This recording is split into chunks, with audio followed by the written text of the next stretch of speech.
Maggie, one of the things you talked about was a VIP team, which for our listeners who don't know what that is, Vision Initiative Project, basically putting a bunch of people together in a room cross-functionally to help them work on a project that touches multiple areas in your church to work towards breakthrough in that area.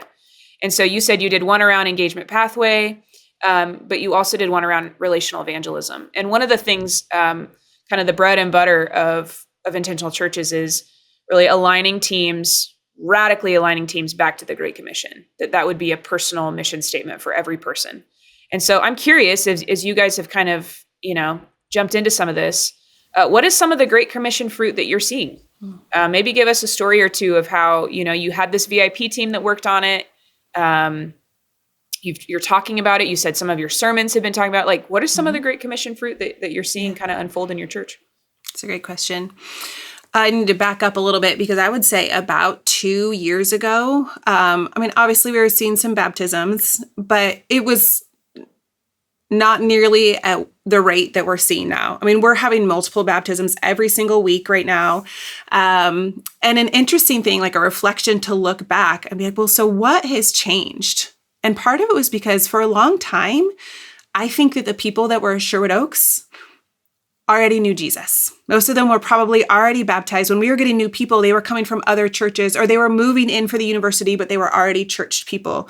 And not in a bad way for our past iteration of church, but like we were just a different culture. We were kind of the big wealthy church on the hill on the south side of town, that you kind of came to be seen and to see others. And so there wasn't a lot of salvation and reaching the lost happening, or maybe just not what we're seeing now, because our church now is a place where we are inviting people. Not everybody looks the same anymore when you walk in our doors, different people.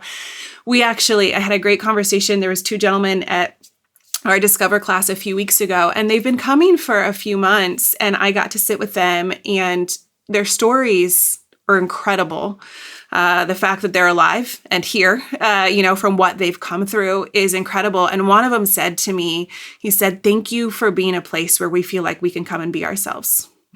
And for us as Sherwood Oaks, kind of from where we came from, that was a shift because I think, unfortunately, at times, people felt like they had to be or present a certain way to be here. And so the fact that people aren't feeling that anymore. And I think that comes from just that culture of invitation. We're seeing people invite people that don't know Jesus. And so it's just been this beautiful thing. Our people look different on the outside and on the inside at Sherwood Oaks. And so that's been really special. And the other thing that has been so fun to watch is the amount of 99s, so non-staff members that are baptizing their ones.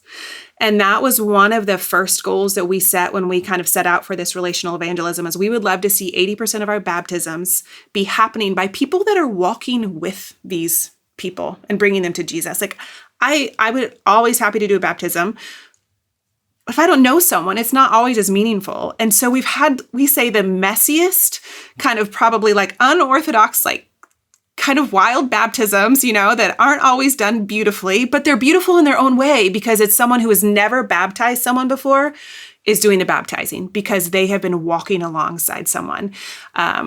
So it's been so sweet to watch that we are far over that 80% of baptisms that are happening in our church, which has been a lot recently, a lot of baptisms, and over 80% of those are happening by the 99s that have been walking with their ones in their life. And wow. It's been incredible to watch. So encouraging. Maggie, just because I know the story and I'm not sure many of our listeners would, can you just share about Sean on Easter, the senior pastor? Oh, so about the way he put Pablo on the spot? Is that? Well, just that a senior pastor was baptizing a one personally. And then yes, so it was beautiful. So our senior pastor, Sean, had been praying for Pablo for a while. Pablo had been coming. He is incredible at like asking questions and digging deep and figuring this all out. And he wanted to be baptized on Easter. So he was. And so it was the most beautiful thing. But honestly, they got up out of the water. It was the very end of service. And Sean looks at Pablo. And it's Easter Sunday. Thousands of people in our church. And he says, Pablo, you want to pray us out? And I thought anybody else would have thought, oh my.